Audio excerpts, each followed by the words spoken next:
ओडिया पंजिकार गणना अनुसार महाविषुव संक्रांति को वर्षर प्रथम संक्रांति भाव में ग्रहण कराए। एही दिनटी को ओडिया नववर्ष भाव में पालन कराए। वर्ष आरंभ होउथिबारु ओडिया परिवार रे देवादेवी स्वतंत्र पूजा भोग होम आदि कराए। ओडिया नववर्ष आरंभ ओडिया संस्कृति और कालगणन गोटे वर्ष बैशाखु आरंभ हो चैत्र समाप्त होता है। सेहिभଳି ज्योतिष गणना अनुसार एही दिन को मेष संक्रांति बोली कहुए। आनंदपुर अंचलर विभिन्न मंदिर एवं ठाकुराणी शाला महाविषुव संक्रांति महासमारोह पालित होबार देखा मिलता।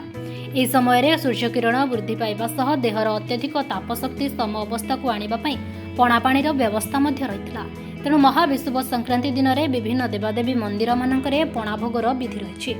पणा संक्रांति ठारू रास्ता कड़े पथिक मानकर तृष्णा निवारण जलछत्र मान खोल यह सहित वृक्ष मूल जलदान प्रथा आम समाज में प्रचलित। से हिंदू परिवार रे चौरारे पूजा पाउथिबा तुलसी वृक्ष उपरे छामुंडिया करी घड़ी रे जल रखी तार निम्न अंश रे सरु कणा करी सूक्ष्म धार रे जलदान करा जायथाय। यह साधारणतः अप्रैल 14 तारिख रे पड़िथाय। एही दिन ठारू बसंत ऋतुर शेष और ग्रीष्मर आरंभ होइथाय।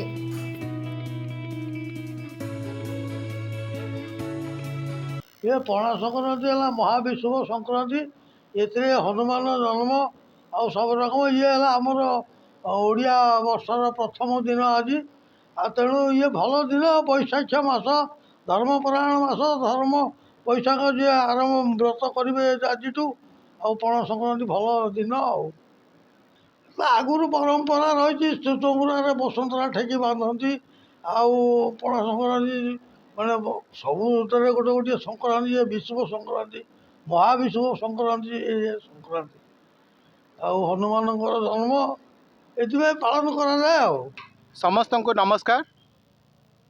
मु प्रमोद ये आनंदपुर बासिंदा। आज दिन पवित्र पणा संक्रांति बा महाविषुव संक्रांति रूप में आम ओडिशा रे बहुत ही धूमधाम रे पालन होता है। यही दिन एक्चुअली आमर ओडिया मानकर जो नूतन पंजिका अच्छी ताहार प्रथम दिन रूपे गणना करा जाए। नूतन पंजिका आसीबा परे जहाँ भी आगामी वर्ष पई जहाँ भी कार्यक्रम रही है विवाहर व्रतघर सबकिछि कार्यक्रम से पंजिकार ही निर्धारित होता है। एवं यही दिनटी आम सारा ओडिशा रे विभिन्न प्रकार जो माँ मानकर पीठ अच्छी सेठी चैती पर्व रूप में बहुत ही आनंद उल्लासर सहित पालन करा जायथा है। एवं आम घर मानकरे जेहेतु यही समय रे आमर सूर्यंकर प्रकोप बढ़ी थाए एवं सूर्य उत्तरीकरण होता से समय रे सही उत्ताप को रक्षा करने पाई वसुंधरा टेकी को आम घरे थिबा चौरांक उपरे बंधा जाइथाए एवं सेठारे जो पणार आमर संक्रांतिर ये ना पड़ी ताहा गोटे बहुत ही पवित्र गोटे रिचुअल्स आसी जो समर रु रक्षा करने जो खरार प्रकोप रु आमको शांति देवाई विभिन्न प्रकार जो आमर नेचुरल फ्रुट्स अच्छी बेल है कि दही है तार सरबत करके लोक मैंने निज निज भितर देवादेवी को समर्पित करथांती एवं निजे ग्रहण करने सहित ताहाकू सेटा को आमको हेल्प करता है। एवं आमे माने मध्य बाहरे जीवजंतु मानक पई पानी रखी था जोटा द्वारा कि सेमान को हेल्प हो पाता है। धन्यवाद।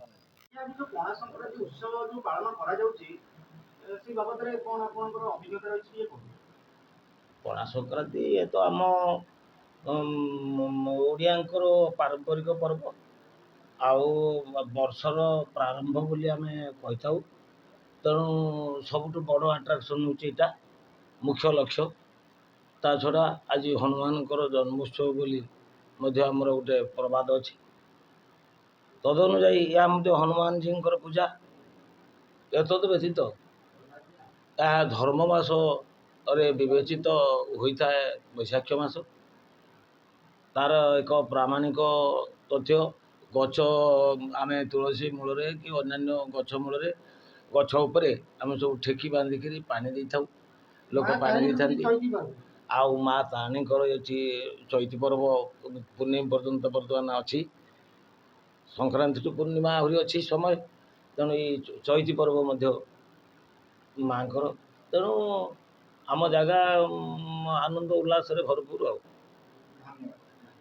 संक्रांति जो उत्सव पालन करा अभिज्ञता रही ये ठाकुराणी बहुत दिन है जंगल पड़ रही आमती दिन असुविधा है मुझे माने भावना किसी कहीपर तथापि कहूँ ଯେ ଠାକୁରାଣୀ ମାନସିକ କଲି ଯେ ଗୋଟେ ଆମ ସାନ ଭାଇର ଗୋଟେ କେସ୍ଟା ଥିଲା। କେସ୍ଟା ସେ ସମାଧାନ ହେବା ପାଇଁ ମୁଁ ମୁଣ୍ଡିଆ ମାରିଲା ପରେ ଠାକୁର ମୋତେ ପ୍ରସନ୍ନ ହେଲେ। ଆସନ୍ତା ତାରିଖରେ ତା'ର ଫାଇନାଲ୍ ହେବ।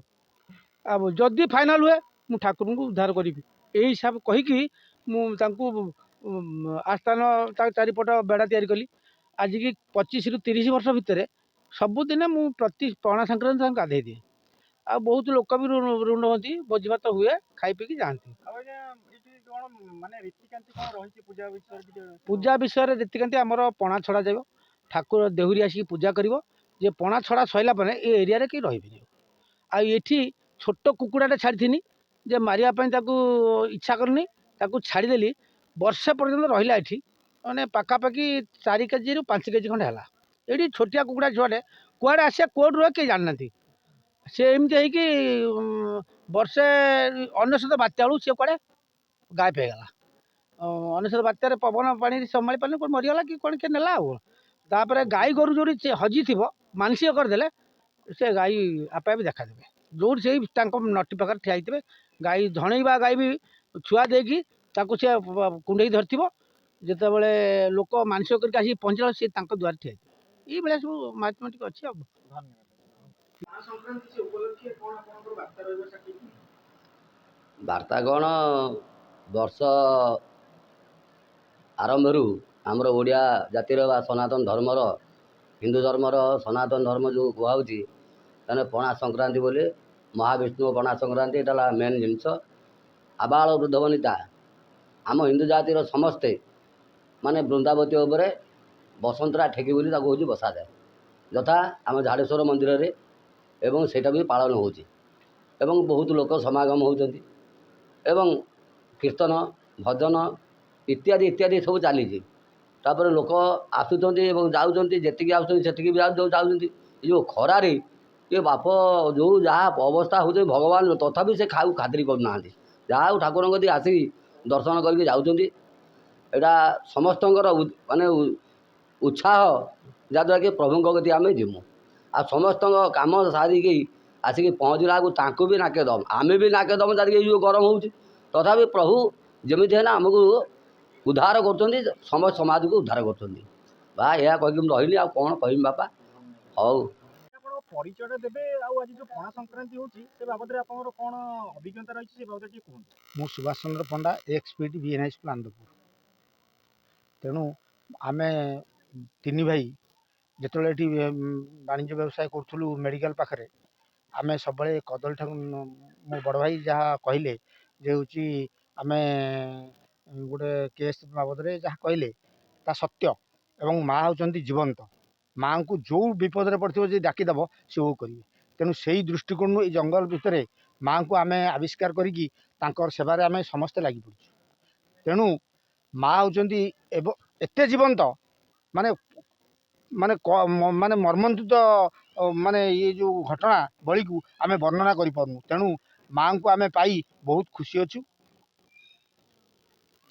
ଆଉ କ'ଣ ପଚାର?